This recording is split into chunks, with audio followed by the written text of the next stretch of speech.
আসসালামু আলাইকুম। আরেকটি ভিডিওতে আপনাদেরকে স্বাগত জানাচ্ছি। এই ভিডিওতে আমরা দেখব অ্যাবস্ট্রাক্ট ক্লাস এবং অ্যাবস্ট্রাক্ট মেথড। আমরা সো ফার যে প্রোগ্রামটা ডেভেলপ করার চেষ্টা করছি আ সেটাতে আমরা এখন পর্যন্ত ইনহেরিটেন্স এপ্লাই করেছি এবং পলিমরফিজম এপ্লাই করেছি, যেটা আমরা গত ক্লাসে দেখলাম। এখানে একটা ব্যাপার লক্ষ্য করা উচিত যে আমাদের এমপ্লয়ি ক্লাসের যে দুটি চাইল্ড ক্লাস বা সাব ক্লাস রয়েছে এবং তারা তাদের প্যারেন্ট এমপ্লয়ি ক্লাসের যে মেথডটিকে ওভাররাইড করছে, এবং পরবর্তীতে যখন আমি চাইল্ড ক্লাসের অবজেক্টগুলো দিয়ে যখন মেথডগুলো কল করছি, বিশেষ করে প্যারেন্ট ক্লাসের মেথডটা কল করছি, তখন কিন্তু চাইল্ড ক্লাসেরটাই কল হচ্ছে। কিন্তু একই সাথে প্যারেন্ট ক্লাসেও গেট ফুল ইনফো মেথডের কিন্তু একটা ইমপ্লিমেন্টেশন রয়েছে। অর্থাৎ প্যারেন্ট ক্লাসে গেট ফুল ইনফো মেথডটা রিটার্ন করছে কোনো একটা কিছু, বাট চাইল্ড ক্লাসগুলো তাদের নিজেদের মতন করে মডিফাই করে নিয়েছে।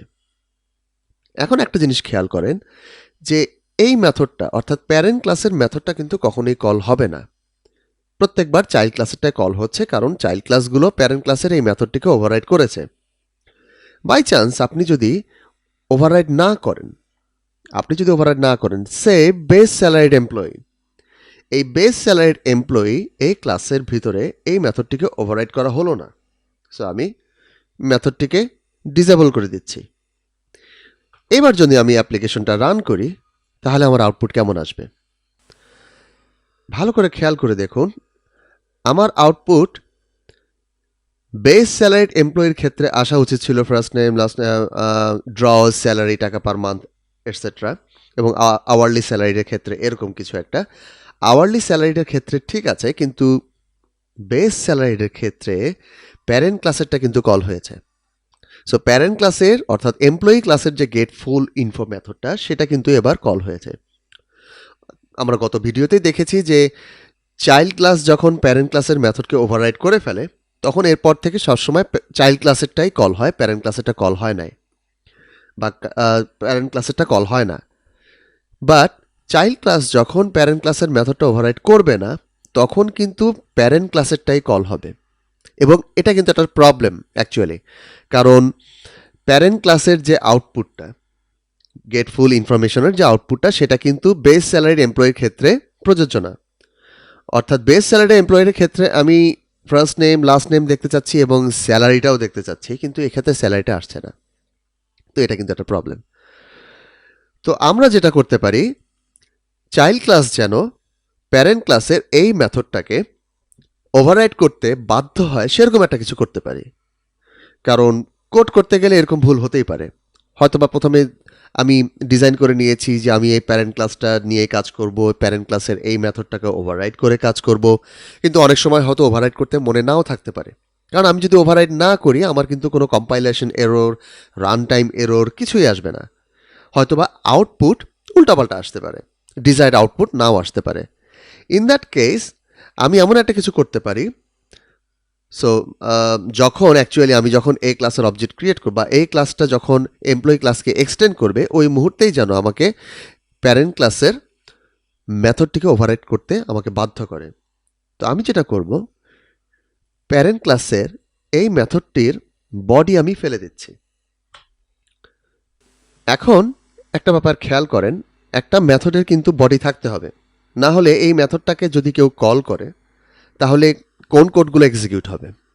ওকে, আর বডিটা ফেলে দেওয়ার একটা যুক্তিসঙ্গত কারণ আছে, কারণ আমি এক্সপেক্ট করছি যে আমার চাইল্ড ক্লাসগুলো এই মেথডটাকে ওভাররাইড করে তাদের নিজেদের মতন করে ইমপ্লিমেন্টেশন দিবে। সো প্যারেন্ট ক্লাসের গেট ফুল ইনফো মেথডের বডিতে কী থাকলো সেটা আসলে ইম্পর্টেন্ট না। সো সেই হিসাবে আমি চাইলে মেথডের বডিটা ফেলে দিতে পারি, কিন্তু চাইলেই তো বডি একটা মেথডে ফেলে দেওয়া যায় না। সো এই মেথডের কী হবে?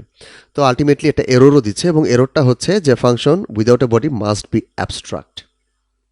ওকে, function gate full info without a body must be abstract, অর্থাৎ আমাকে সাজেশন দিচ্ছে যে অ্যাকচুয়ালি কোনো মেথডের যদি বডি না থাকে তাহলে মেথডটিকে অ্যাবস্ট্রাক্ট ডিক্লেয়ার করতে হবে। তো আমি যদি মাউসটা রাখি এবং অল্টার এন্টার প্রেস করি, আমি বলছি যে মেক গেট ফুল ইনফো অ্যাবস্ট্রাক্ট। খেয়াল করে দেখুন ওপেন কিওয়ার্ডটা কিন্তু এখন অটোমেটিক্যালি চলে গেছে এবং তার জায়গায় অ্যাবস্ট্রাক্ট নামে একটি কিওয়ার্ড বসে গেছে মেথডের আগে, এবং সাথে সাথে ক্লাস এমপ্লয়ি অর্থাৎ আমাদের যে প্যারেন্ট ক্লাস, সেই ক্লাসের আগেও কিন্তু অ্যাবস্ট্রাক্ট কিওয়ার্ডটা বসে গিয়েছে। এবং আরও মজার ব্যাপার হচ্ছে এই ক্লাসে এখন একটা এরর দেখা দিচ্ছে। ওকে, এবং এররে বলছে যে class base salaried employee is not abstract and does not implement abstract base class member something something, অর্থাৎ get full info. Moral of the story হচ্ছে, যেহেতু প্যারেন্ট ক্লাসের একটি মেথড রয়েছে যে মেথডটির কোনো বডি নেই, তো চাইল্ড ক্লাসের উপরে এই দায়িত্বটা পড়ে যায় অটোমেটিক্যালি যে চাইল্ড ক্লাস যেন প্যারেন্ট ক্লাসের বডিলেস মেথডগুলোকে একটা বডি দিয়ে দেয়। অর্থাৎ প্যারেন্ট ক্লাসের আনইমপ্লিমেন্টেড মেথডগুলো চাইল্ড ক্লাস যেন ইমপ্লিমেন্ট করে। যদি চাইল্ড ক্লাস মেথড ইমপ্লিমেন্ট করতে না চায় তাহলে চাইল্ড ক্লাসকেও অ্যাবস্ট্রাক্ট ডিক্লেয়ার করতে হবে, অর্থাৎ চাইল্ড ক্লাসকেও আমার অ্যাবস্ট্রাক্ট ডিক্লেয়ার করতে হবে, তাহলে এররটা চলে যাবে। বাট মনে রাখবেন, একটা ক্লাস যখন অ্যাবস্ট্রাক্ট হয়ে যায় আপনি সেই ক্লাসের অবজেক্ট ক্রিয়েট করতে পারবেন না। সো এখানে কিন্তু একটা এরর দেখাচ্ছে যে cannot create an instance of an abstract class. Abstract ক্লাসের কোনো অবজেক্ট ক্রিয়েট করা যায় না। ওকে, তো মূলত যে ক্লাসগুলোর অবজেক্ট ক্রিয়েট করা যায় না সেই ক্লাসগুলো বা যে ক্লাসগুলো অ্যাকচুয়ালি অ্যাবস্ট্রাক্ট সেই ক্লাসগুলোকে আমরা প্যারেন্ট ক্লাস হিসেবে ইউজ করি। কারণ এই ক্লাসের যদি অবজেক্ট ক্রিয়েট করতে না পারি তাহলে আমি এই ক্লাসের ভিতরে প্রপার্টি বা মেথড কিভাবে অ্যাক্সেস করব? একটাই উপায়, সেটা হচ্ছে অ্যাবস্ট্রাক্ট ক্লাসটিকে অন্য কোনো একটা ক্লাসের প্যারেন্ট হিসেবে ইউজ করা। যেমন ধরেন যে আপনার আওয়ারলি স্যালারিড এমপ্লয়ি, সে আমার এই অ্যাবস্ট্রাক্ট ক্লাসটাকে এক্সটেন্ড করলো, অটোমেটিক্যালি অ্যাবস্ট্রাক্ট ক্লাসের প্রপার্টি এবং মেথডগুলো এর ভিতরে চলে আসলো এবং তারপর আমি ব্যবহার করতে পারি। তো আমার এই ক্ষেত্রে আমি কিন্তু বেস স্যালারিড এমপ্লয়ি এটাকে অ্যাবস্ট্রাক্ট ডিক্লেয়ার করতে পারবো না, কারণ আমাকে বেস স্যালারিড এমপ্লয়ির অবজেক্ট ক্রিয়েট করতে হবে। এমপ্লয়ির অবজেক্ট কিন্তু কখনোই ক্রিয়েট করার প্রয়োজন নাই, কারণ এমপ্লয়ি হচ্ছে একটা অ্যাবস্ট্রাক্ট টাইপ। আমি যদি আপনাকে বলি যে আমি একজন এমপ্লয়ি, সাথে সাথে আমাকে কিন্তু এটাও বলতে হবে যে আমি কোন ডিপার্টমেন্টের এমপ্লয়ি বা কিসের এমপ্লয়ি। এমপ্লয়ি এই পরিচয়টা কিন্তু যথেষ্ট না। যেমন আমি যদি বলি আমি বেস স্যালারিড এমপ্লয়ি, তাহলে বোঝা যাবে যে হ্যাঁ আমি মান্থলি একটা স্যালারি ড্র করছি, বা আমি আওয়ারলি স্যালারিড এমপ্লয়ি, আমি আওয়ারলি স্যালারি ড্র করি। বাট আমি যদি শুধু বলি যে এমপ্লয়ি, এটা কিন্তু পরিপূর্ণ একটা ডেফিনেশন হলো না। সো এমপ্লয়ি ক্লাসটা হচ্ছে একটা অ্যাবস্ট্রাকশন যেটা অন্য এমপ্লয়ি ক্লাসগুলো বিল্ড করতে সাহায্য করবে। তো কাজেই আমার এমপ্লয়ি ক্লাসের অবজেক্ট কিন্তু ক্রিয়েট করার কখনোই কোনো প্রয়োজন নাই। আমি ক্রিয়েট করব বেস স্যালারিড এমপ্লয়ির অবজেক্ট, আওয়ারলি স্যালারিড এমপ্লয়ির অবজেক্ট। কাজেই এমপ্লয়ি অর্থাৎ প্যারেন্ট ক্লাসটা অ্যাবস্ট্রাক্ট হলে কোনো সমস্যা নাই, কিন্তু চাইল্ড ক্লাস অ্যাবস্ট্রাক্ট হলে সমস্যা। তো ডেফিনেটলি আমি চাইল্ড ক্লাসকে অ্যাবস্ট্রাক্ট করব না, বরং বেস স্যালারিড এমপ্লয়ির এখন উচিত হবে প্যারেন্ট ক্লাসের এই মেথডটাকে ওভাররাইড করা। আর এখানে এই মেথডটা এর আগে যেটা বডি ছিল, আমরা একটা স্ট্রিং রিটার্ন করছিলাম, সো এখানে রিটার্ন টাইপটা দিয়ে দিচ্ছি, তাহলে মেথডটা এখন পরিপূর্ণ হবে। অর্থাৎ অ্যাবস্ট্রাক্ট মেথড তাদেরকেই বলা হয় যে মেথডের সিগনেচার সবই থাকে কিন্তু বডিটা থাকবে না।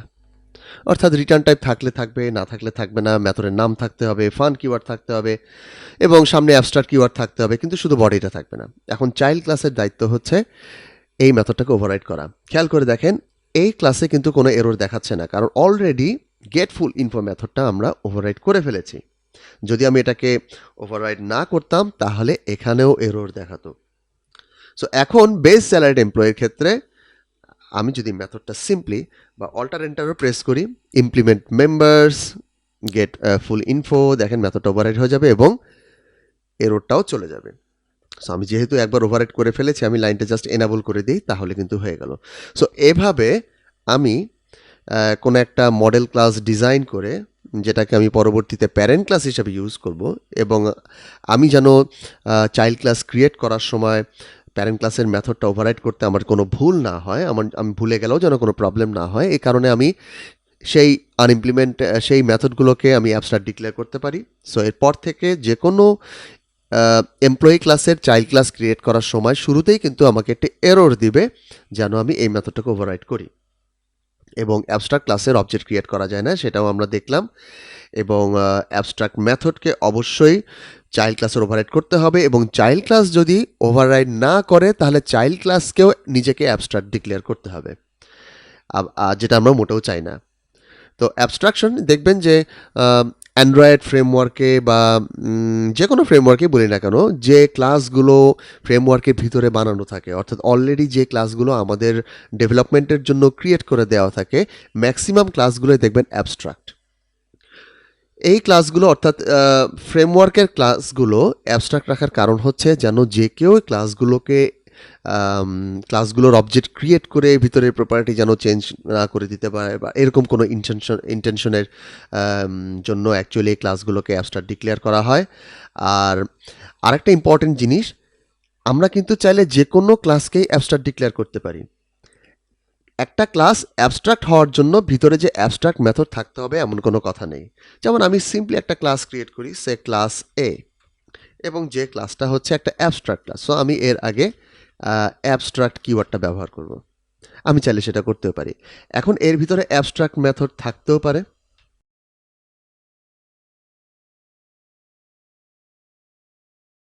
ওকে, যে রিটার্ন করবে সে ইউনিট, এবং এর ভিতরে কিন্তু নর্মাল মেথডও থাকতে পারে, যে ফান, মনে করেন ডাবল এ রিটার্ন করছে, মনে করেন কোনো একটা ইন্টিজার ভ্যালু। সো একটা ক্লাস তার আগে অ্যাবস্ট্রাক্ট ডিক্লেয়ার করলেই কিন্তু ক্লাসটা অ্যাবস্ট্রাক্ট হয়ে যায়। তার ভিতরে অ্যাবস্ট্রাক্ট মেথড থাকতেও পারে, নাও থাকতে পারে। আবার অ্যাবস্ট্রাক্ট মেথড থাকলে তার ভিতরে নর্মাল মেথডও কিন্তু থাকতে পারে। তো অ্যাবস্ট্রাক্ট হলেই যে সবসময় ক্লাসটাকে অ্যাবস্ট্রাক্ট করতে হবে, আদারওয়াইজ করা যাবে না তা কিন্তু না। আমি যদি মনে করি যে আমার কোনো ক্লাস, যে ক্লাসটার আসলে অবজেক্ট ক্রিয়েট করা উচিত না, বা আমি একটা ক্লাস ক্রিয়েট করেছি যে ক্লাসটা শুধুমাত্র প্যারেন্ট ক্লাস হিসেবে ইউজ করতে হবে, কেউ যেন সেটার অবজেক্ট ক্রিয়েট করতে না পারে, এরকম উদ্দেশ্য যদি আমার থাকে, তাহলে ডেফিনেটলি আমি ওই ক্লাসটাকে অ্যাবস্ট্রাক্ট ডিক্লেয়ার করব। সো এই হচ্ছে মূলত অ্যাবস্ট্রাক্ট ক্লাস এবং অ্যাবস্ট্রাক্ট মেথডের কনসেপ্ট। ইনশাল্লাহ নেক্সট ভিডিওতে আমরা ইন্টারফেস নিয়ে আলোচনা করব, যেটা অনেকটা ইন্টারফেসের অ্যাবস্ট্রাক্ট ক্লাসের সাথে অনেক সিমিলারিটিস আছে, বাট ইমপ্লিমেন্টেশনে একটু ডিফারেন্স আছে, সেটাই আমরা নেক্সট ভিডিওতে দেখার চেষ্টা করব। সো দেখা হচ্ছে পরবর্তী ভিডিওতে।